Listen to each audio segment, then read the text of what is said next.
Here is a scale of F major.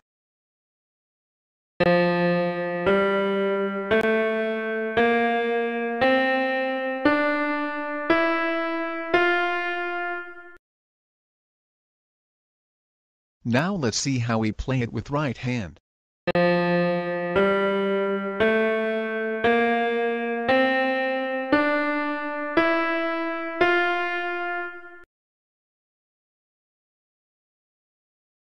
Next we play it with left hand.